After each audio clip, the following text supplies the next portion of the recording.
Hi, Misha here, and this rather pregnant-looking rifle case houses something that is old as new, new as old again from DS Arms.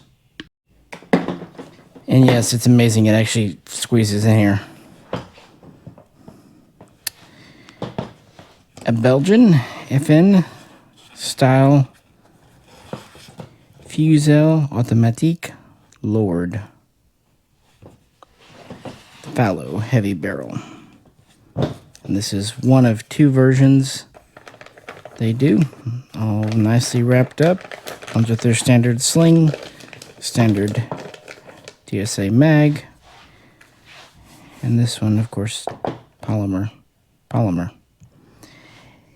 So we're going to talk about this rifle and its sister, as well as the history of the FALO, the generations, and I'm going to critique this pro and con.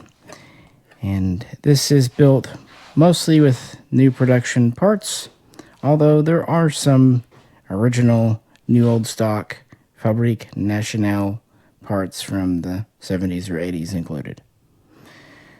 But this is how it is all wrapped up. Let's unpack it and dive right on in. As always, if you could, please do like, share, and subscribe, all that good fun stuff. And yes, I'm still on vacation, but FALs, guys, I'll talk about those any day of the week. That was the gun as packaged, all wrapped up. And I do appreciate how they put some kind of wrap on the feet, also on the barrel in this area, and they even zip tie this closed, and over the nice wood handguard, which you can see better now, hopefully. But that version was the FN LAR FALO 5041. This is the somewhat more deluxe 5042, going by the old nomenclature, meaning wood buttstock, even with the correct butt plate. And this one, just a little extra something, even has the wood pistol grip. Even if it's not, I guess, 100% correct. You know, rule of cool, and you can always take it out if you need to. But this version of the FALO, the DSA is bringing us, is kind of the second generation, the one used primarily by the Belgian army in the 1960s and 70s, including the Type 2 receiver, which was introduced in the early 60s. But the first generation is a little different and was made very famous by a very intensive user.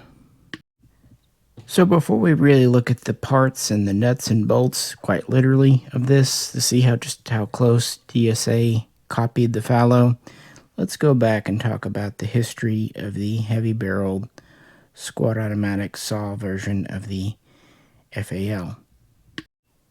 Really, the first heavy barrel version to see actual field use, actual combat use, was in Israeli hands, the very young at the time IDF, and they designated this as the Macleon. It was purchased alongside the light barrel FAL, known as the Romat,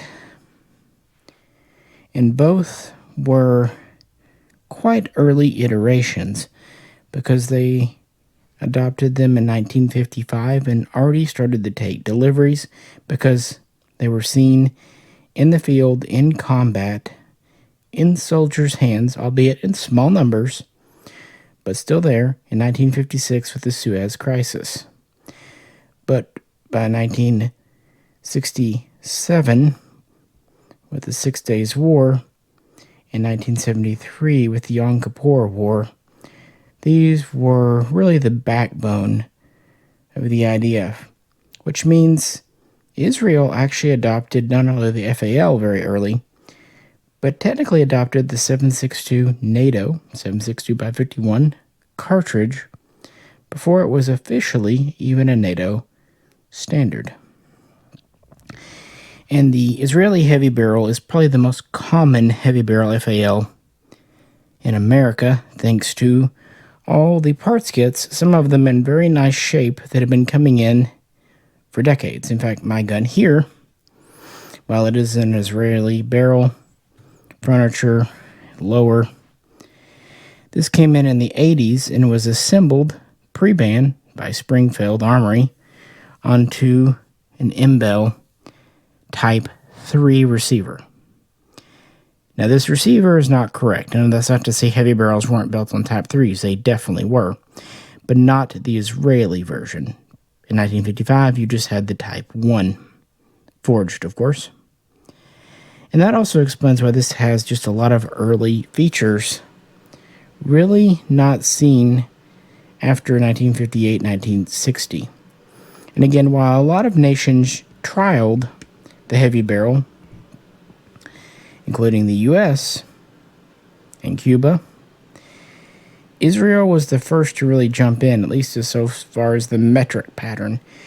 Now, there was, of course, the inch, the imperial, adopted by Canada in 1954 is the C2, letter C2A1, and in 1957-58 by Australia is the L2A1, just one version. Britain never did that. They kept on with their brand. But this video, we're just going to talk about the European, the Continental LAR heavy barrel, the FALO Fusil Automatique Lourde.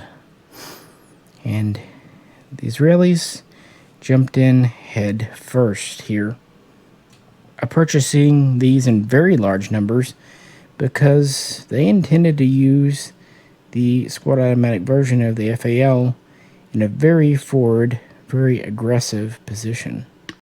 And today, there are quite a few products like machine guns, squad automatics, that are essentially scaled up or beefed up versions of assault rifles or battle rifles.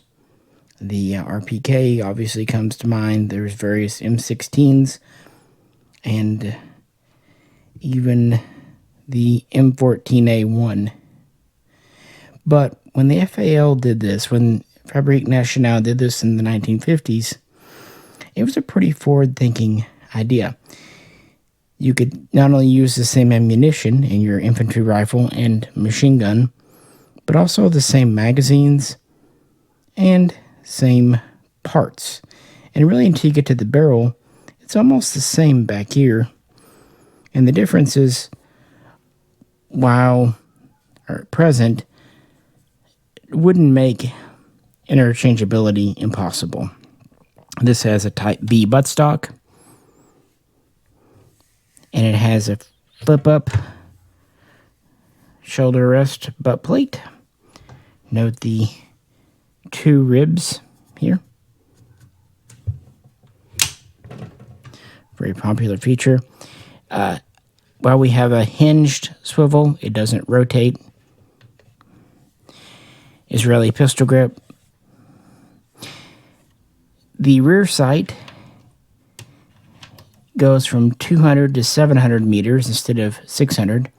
Now, of course, in 1955, all FALs, metric and inch, were considered tall sights. You can really tell it with the open ears here. But one interesting thing the Israelis did was the selector. Middle was safe.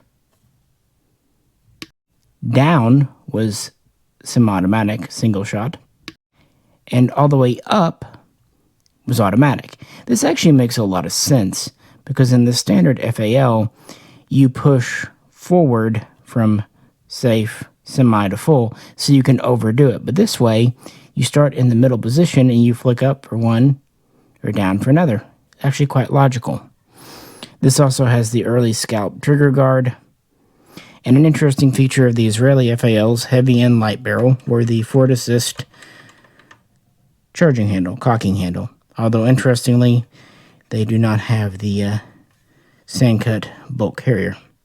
Another thing, at this point, 1955-56, when these were being adopted and delivered, the 20-round mag was still the standard, and so that's what the Israelis used alongside with their Makrelon and Romats together. Then you get to the barrel, and this is the later IMI carry handle. The original one was wood. And one early change the Israelis made, they went from the wood handguard, which ended here, and they modified it with these heat shields coming all the way out here. They also gave additional support on top with this kind of half donut. Now on the light barrel, this is a full donut, and you can see two of them sometimes. But on the heavies, there just seems to be one, and this actually just clips on to keep the handguard from being crushed. This is a standard FN sight base. There is the unique IMI style. Standard plug here for gas on or off, and then of course fully adjustable. And then you have our barrel. This barrel is the same 21 inches as a light barrel FAL, but it's heavier. And FN was smart. They didn't just make it a soup can all the way out front. It's a tapered barrel. So while it's a little heavier here, it gets heavier past the gas block and towards the chamber. Then it looks like a soup can. It's also worth pointing out that the threads used here are different than later versions. It is not so much that the Israelis requested a different thread pattern. That's just what early metric FALs used. Later they would change it up. And the same would go for the muzzle device. Originally they would have a right hand thread 9/16. Later they would go to left on different guns. But the Type A's, like the Romat, had a bare muzzle with a lug. The Type B's, that had the so-called T48 flash hider, are actually the inspiration for this 5-slot birdcage, because they look very similar. They even have the indexing washer and pin on top. But for the heavy barrel, we have a longer hider with this lug, and the Israeli version has a very heavy stamped steel or sheet steel bipod that can fold up and even be easily unscrewed. And here that is folded up, so it comes to the edge of the handguard. It rattles around a bit, but it's not too bad. And again, there's just a large screw. And typically, when soldiers are in vehicles, they would dismount the bipods, put them in a belt pouch, and pull them out as needed. And these saw heavy use. In fact, sometimes the machine gun version was deployed more than light barrel in a very forward roll, forward position. And with a 20-round mag, it had firepower, but of course it would run out. Then again, the entire squad carried extra magazines, so reloading was pretty quick and easy. Of course, there's stories about the sand and the dust and changing warfare. This is obviously heavier than a standard gun. A normal FAL, depending on the furniture and layout, is between 9 and 9.5 pounds. The heavy barrel, depending on the bipod and the buttstock, can be around 14 pounds, give or take. Some as light as 13, some as heavy as 15, but it just kind of depends on the layout. But again, for that day and time, for a machine gun, even a light machine gun that was firing from a closed bolt, that was pretty impressive when you look at like the BARs and even the RPD that Russia was fielding. This was actually a little bit lighter than the RPD and probably even a little less sensitive to sand and dust and dirt. Now, it was a little longer thanks to this flash hider. The FAL starts off at about 43 inches with this extended birdcage, it's about 44, a little bit more. So even though the barrel is the same length, because of the coupler for the bipod, that's a little bit longer. Again, lots of nations like the U.S. looked at these. Even the British tried out heavy barrels, but Israel was the big taker early on. So they got this initial version with the tall sights, Type B stock, and other features. Now, things like this handle were IMI parts. As these stayed in service, IMI made more and more parts, including even barrels. So this gun, despite the M-Bell receiver, was rebuilt and redone as needed. However, IMI never actually made receivers themselves. They actually had forgings sent as surplus, extras, spares from FN, and they would use those as needed. And this was a pretty common practice. FN had done so with the FN-49 with the previous Egyptian contract, just for example. But yeah, this was the version that made the heavy barrel FALO known in the U.S., and there's been all kinds of cool builds.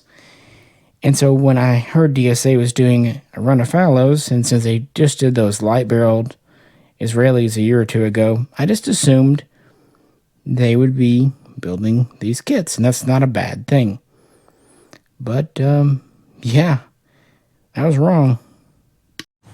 Alright, well, it's raining again, so you get what you get, guys. But I want to get in front of the camera and kind of show you the rifle here. This setup wood with the bipod attached, it's got some weight to it. It really does. On the DSA website, it says 15 pounds. Maybe.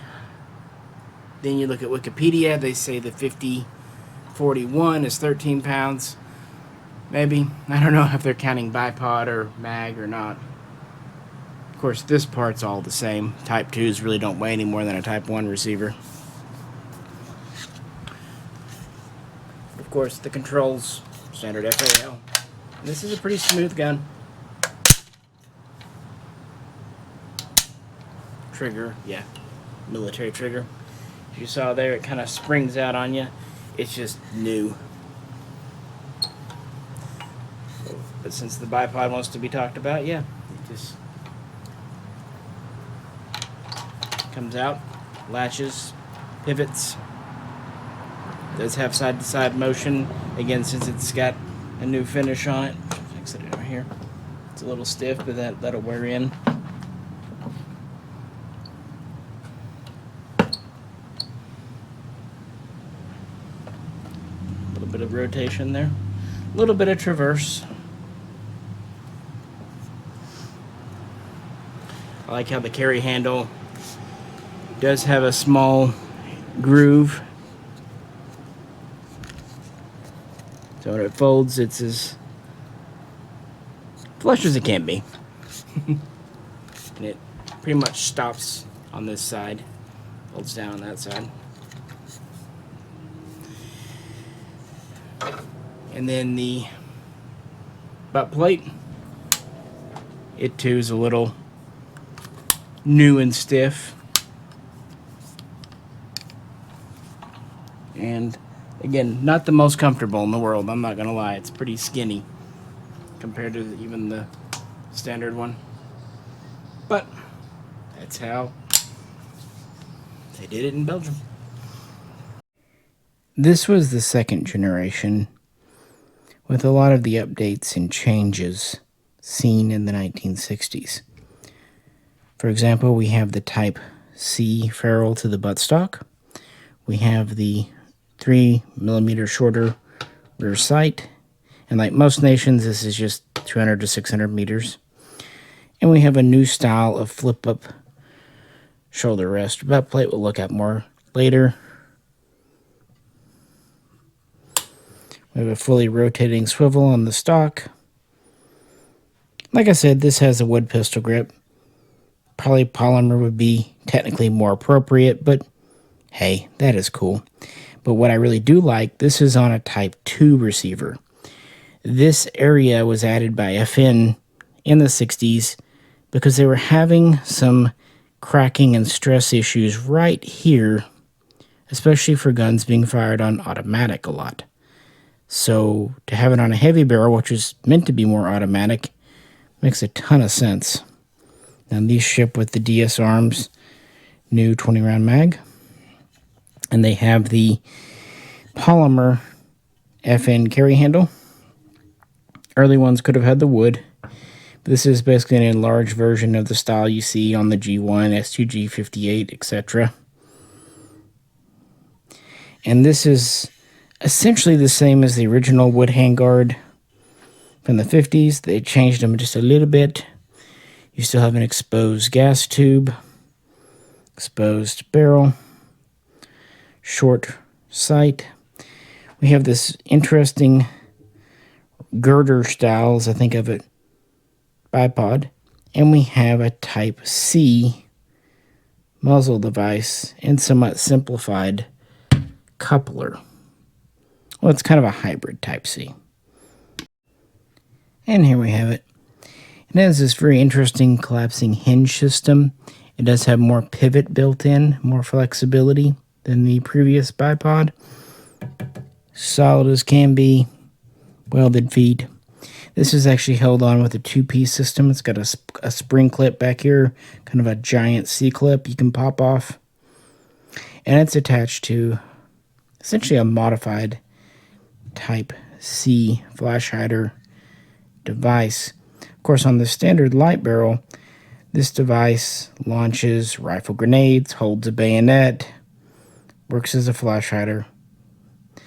On this one, well, it's not really going to mount a bayonet, not really going to launch grenades. It mostly just supports your bipod, works as a flash hider, but it does have one other feature. It has the internal threads and kind of ridging to accept a blank fire device for training. And I grabbed one here, and I was interested to see if it would fit the DS Arms. And it does, even working the little detents. Those ridges are for a spring-loaded detent, so it won't easily unscrew. But you can still easily just take your hand,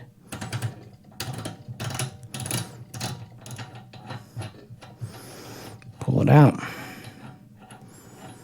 So it's its own version of a combo device, doing three things: holding that, flash hiding, and mounting your bipod. And this whole assembly is probably a little easier to machine and probably a lot more durable than the previous version. So flipping it over, we have a standard charging handle, no forward assist, but that's correct for the Belgian style, and a standard selector, although of course it has the so-called beak, so it can only go to semi-auto, safe, fire, and then over here would have been full auto if this were that. It does have the later style horizontal takedown. Like I said, standard sight, barrel on the stock, and like I said, it does have this later style butt plate. It's smooth, no ribbing. And it's a little thinner.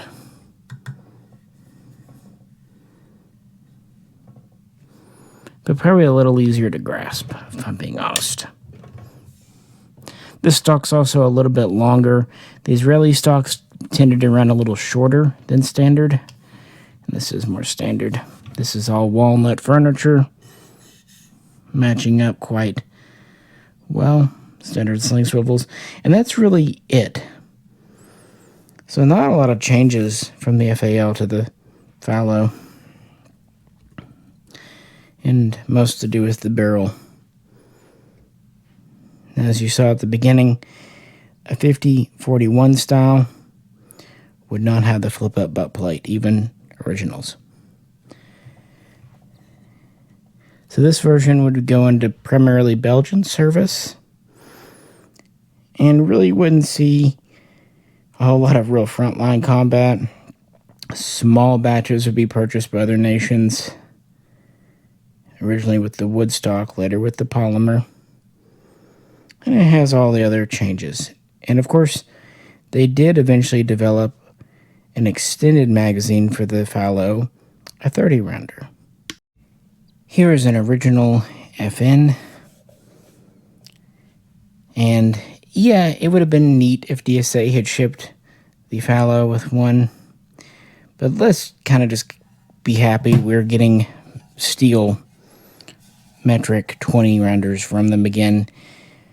I'm really glad we're not seeing those plastic ones. So, yeah. And to be fair, these 30 rounders they're very cool.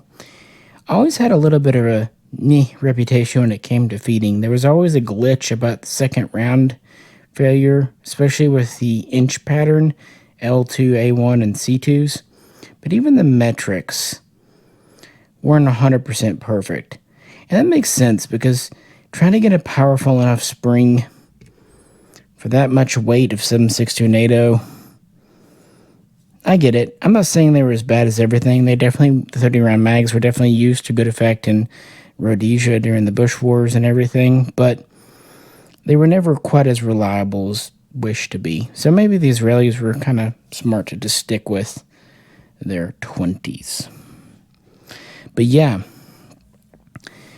if you compare this to a pre-ban FN from the late 70s and 80s, they did a great job.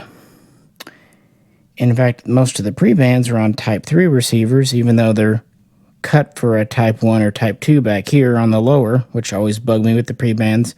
And you could find them both with woodstock and polymer. But they had the short sights, they had this style of muzzle device, this style of handguard, even this style of carry handle. And even though I don't have an FN to show you anymore, I did own one at the time, but long since gone. I do have one more, as I'm sure you know, and it actually represents the third generation in FALO development. The rifle that I actually sold my Belgian pre-ban for.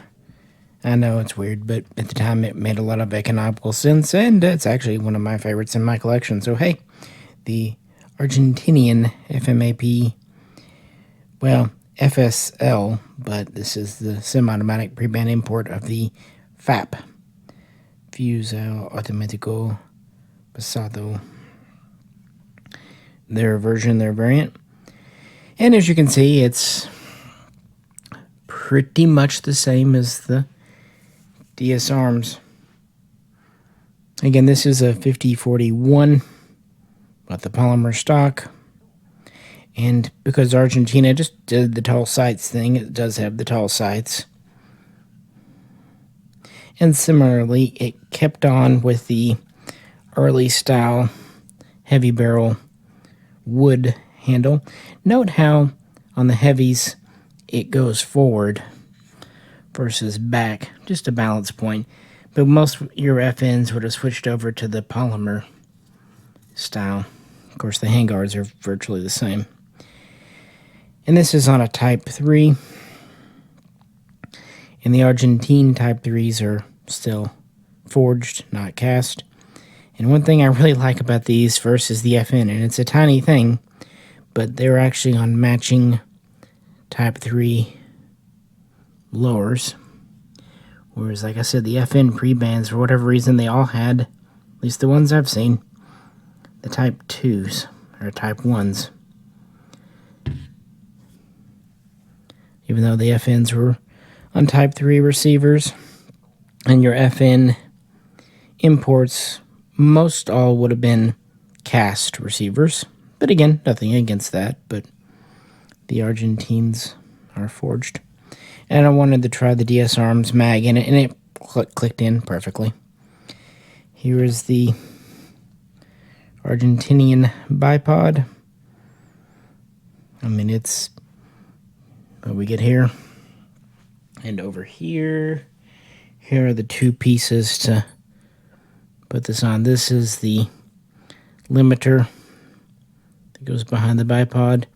And this is that giant C-clip. Goes on behind it. Not going to pop them on for here and now.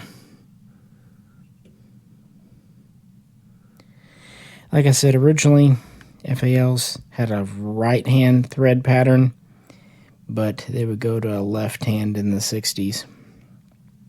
Now, Argentina would select the FAL in 1958.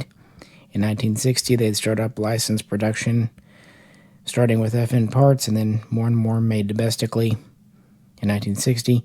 Moving forward, the Type 1 was the FAL, as they called it, essentially Spanish for, light automatic rifle. The Type 2 was the FAP, the automatic light machine gun.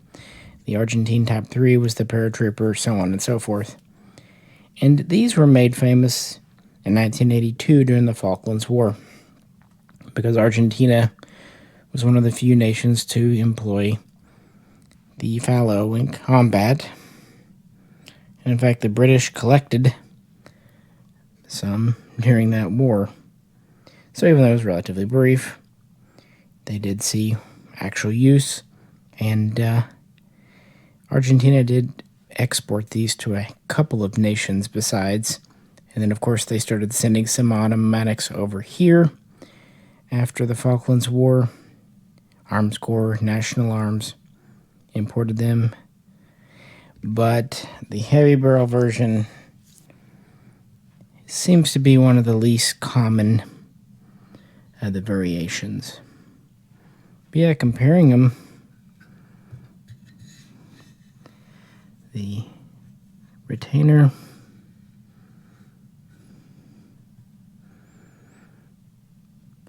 they really did do a good job. This is actually all the original New Old Stock from Belgium.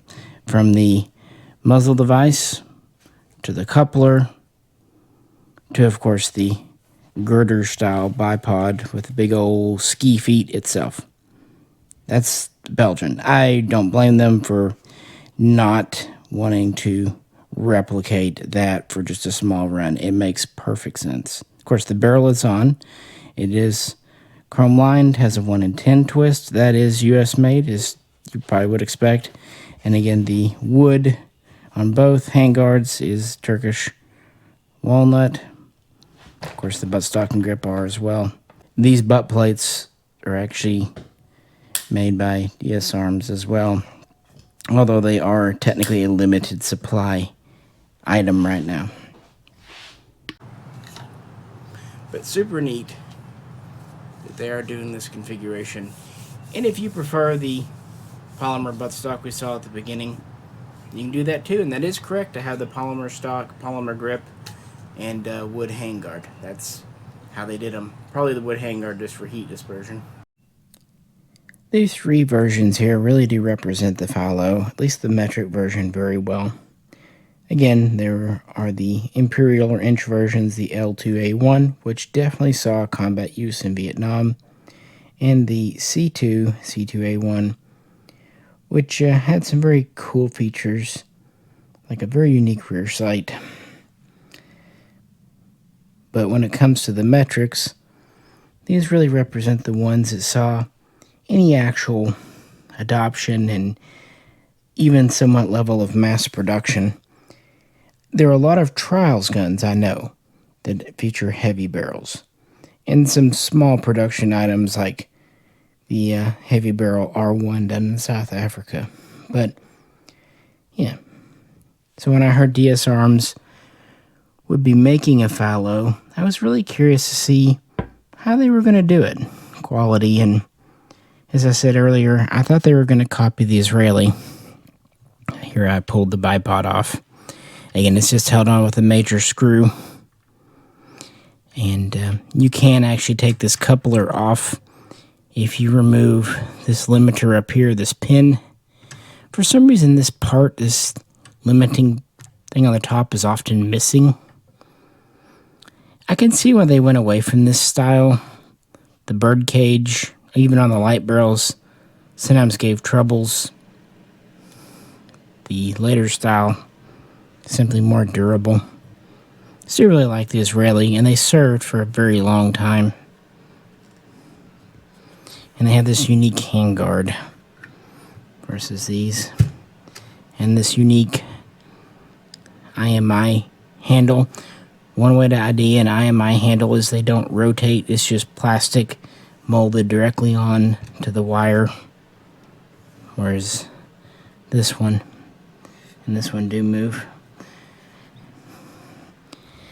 I like that the Argentina is on a Type 3 because the Type 3 was introduced in 1973, and so Argentina transitioned over to it in the 70s. So by the time of the Falklands, while they had plenty of Type 1, Type 2s, they would have had Type 3s as well.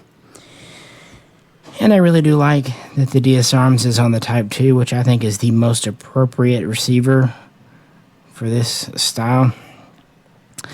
It does bug me a bit that this one's on a Type 3. Not that the M-Bell is not a great receiver, it absolutely is. And I like that this is a pre-ban. But if you want an Israeli gun, one way or the other, you're getting a parts kit.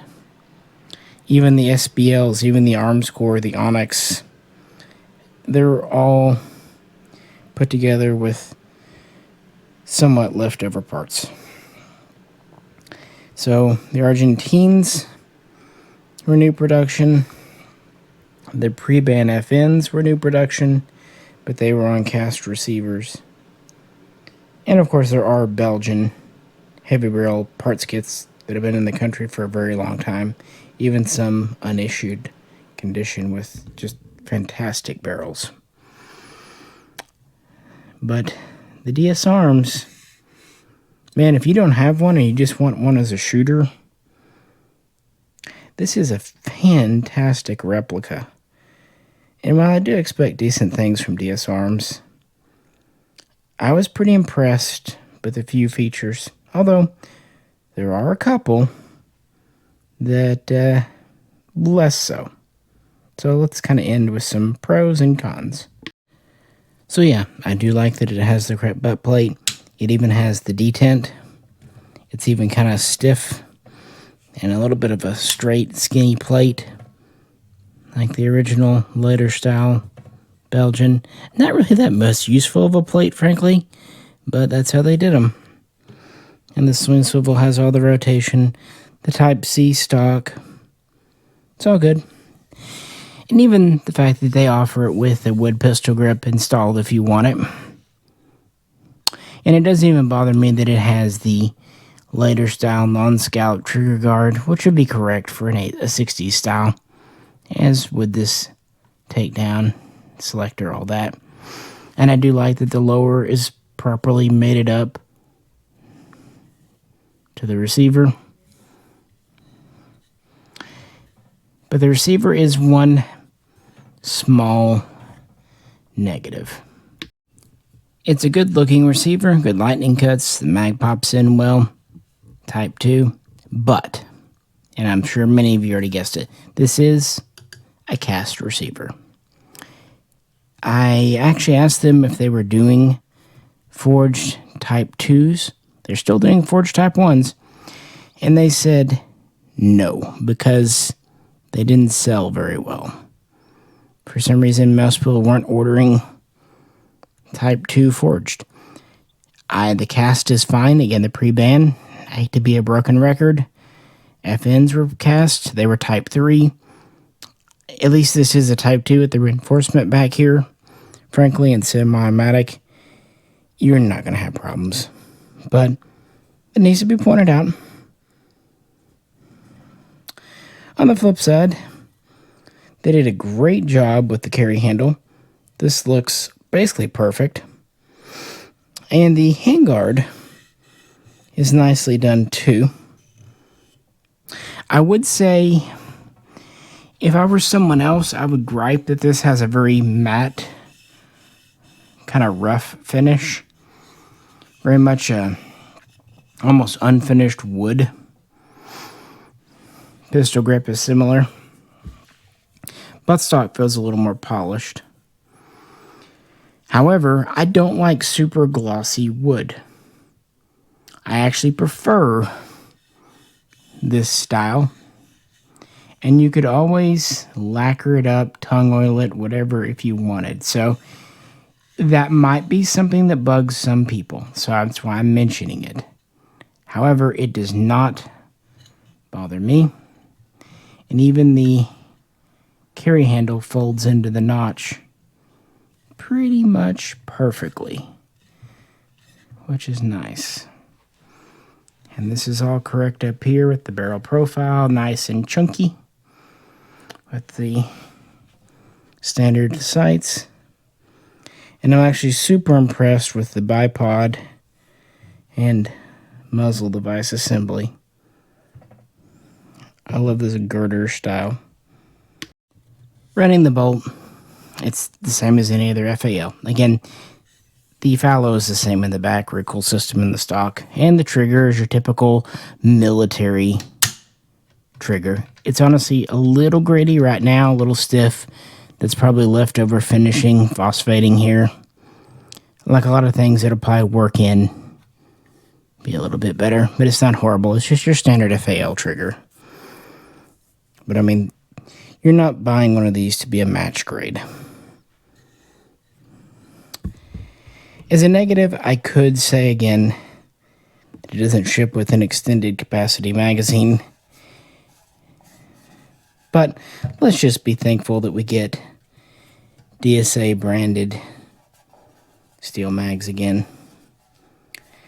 It's nice to have them because pre-ban mags and even later FN mags surplus have become hard to find. And for when and where it matters, this does count as 3 US parts, which if you're doing an FAL build may be important because you need 7 in total.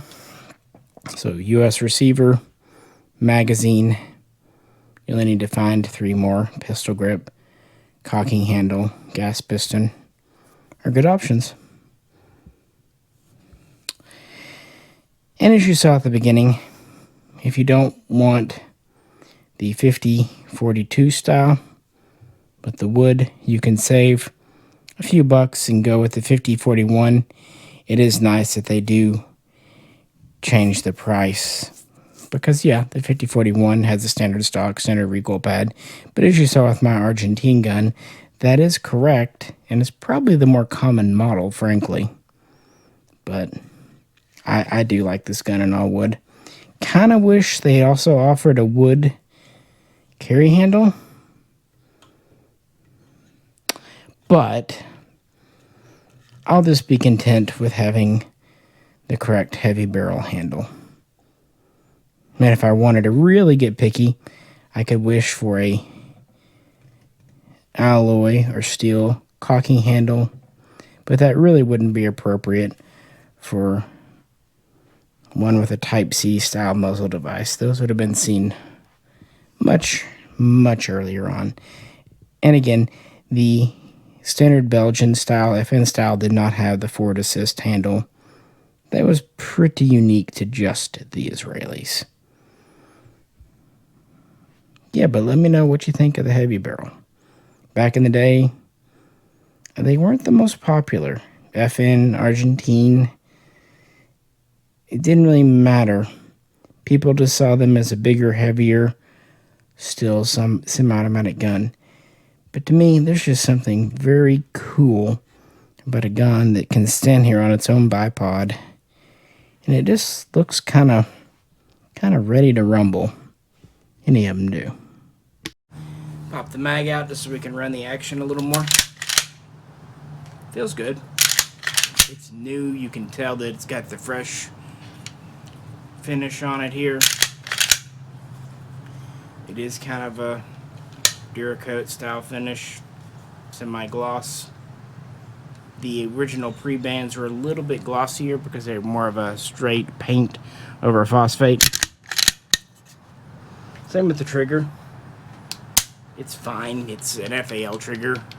It's a little stiff, new out of the box, but and you can upgrade these. DSA has a couple of higher end triggers you can either order these with or put in, so it's not the end of the world.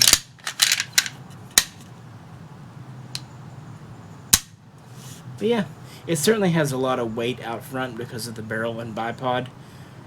But, you know, worst comes to worst, you could just pop off this bipod with this clip. It's not the hardest thing in the world to do. just don't lose the clip or the bipod limiter up here. Those are pretty difficult parts to find. And as we saw at the beginning, it doesn't really come with the right sling. There's actually a longer sling that Australia used I like. It's essentially like an infield sling, but longer. That's what I have on mine. And really the only other gripe I have is, in this case, trying to squeeze it in, and it's mostly the bipod. You might think, well, why didn't they just pack these with the bipods removed, with these C clips off, and just, you know, put them on? You have to kind of account for the minimum, and the reason is some people, not you, not me, but some people, you know who they are, down the street, couldn't figure out how to put these bipods on, and it led to issues. So they got where they just had to start shipping them with these on. Yeah, I know. Oh, by the way, this is actually a DS Arms made carry handle, not a surplus, believe it or not. This will actually close up, believe it or not. I find that setting it vertical helps. I've been wanting to get a couple of new FALs for a while and kind of get back into them in general, but there just hasn't much activity. So that's maybe why I seem overly interested in this stuff from DSA. It's something new, at least old is new, new is old again, on a platform that I've always enjoyed, even before I enjoyed the Kalashnikov series.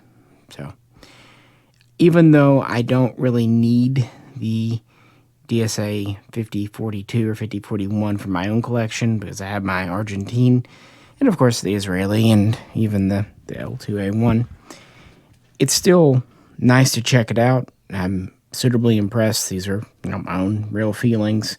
If I did not have the guns I already do, I would absolutely keep the DS Arms, just as I have hung on to the Para here to kind of go alongside my Argentine one.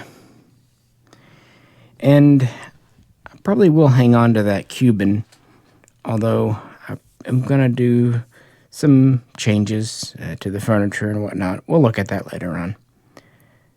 And of course, getting the R1 really kind of satisfied a certain urge there. So yeah, it's nice that this little collection is growing. But what do you think? What's your favorite? Do you like the heavy barrel? Or you like some that just kind of see it as a pointless, overgrown, heavy gun that really effectively doesn't do anything better than the standard gun? I mean, after all, the standard 5000, the standard FAL, isn't exactly small or light. So there is that argument to be made, and it's a legitimate argument. But I've always liked the SAW, the LMG versions of guns, RPK kind of included. But in a way, the FALO came out before that, which is pretty neat on FN's part. As always, if you could, please do like, share, and subscribe. Still doing vacation stuff, although one nice thing, when I feel like I'm not in a hurry or obligated to make videos, I can just do videos on stuff I want to, like this. And I wanted to, so that's why I made it. And hope you enjoyed it too. I also posted a little short video over on Patreon with my West German G1. I've been working with it as well. This is Misha. Hope everyone is having a good back-to-school week here. Catch you very soon around Labor Day next time.